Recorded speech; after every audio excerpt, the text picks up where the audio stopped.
Slide, we will discuss that existence is in the form of coexistence. What the coexistence really means?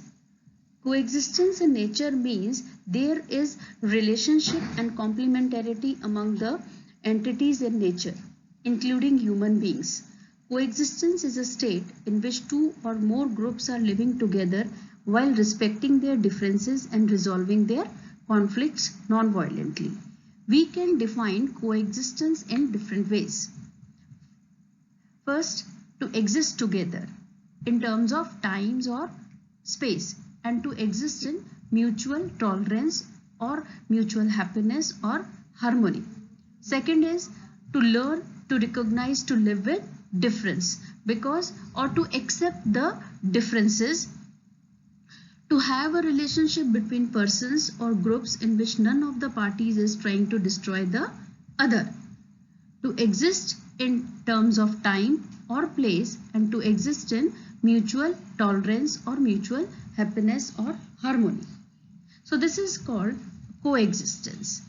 The world is full of diversity. There are different nations, cultures, religions, communities, languages, and beliefs.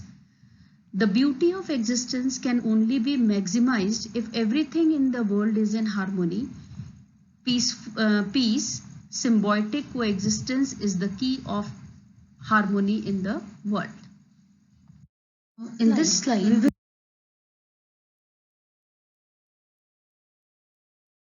we will discuss about holistic perception of harmony in existence.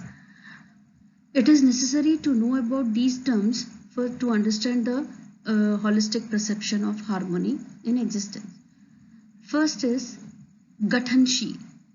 Gathansheel means to compose, means which is a way of composition.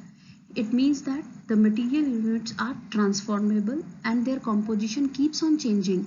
Hence, these are called Gathansheel. Gathanpurna, as the name indicates, it is means the composition is over, full. The other category of units, the sentient I, do not transform and it is complete in composition. Hence, it is called Gathanpurna. Third is Kriya Purnata.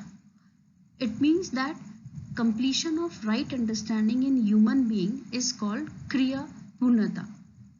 Kriya Purnata means, Kriya means to do, and when we do something, anything, or when we finish the things, it means we have done it completely, and to do it completely with the right understanding is called Kriya Purnata. Fourth one is Acharan Purnata. It means that ability to live with complete understanding is called Acharan Purnata. It is Kriya Purnata and Acharan Purnata is basically based on the based upon the values, 9 values which we have discussed in earlier slide. Yes, students, I have written some questions for you. So go through the chapter thoroughly and do all the questions. These questions will help you in your examination.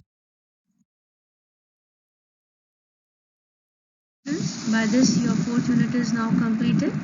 Go through the topics again which I have taught you and prepare the questions which I have given you in this slide. Best of luck for your examinations.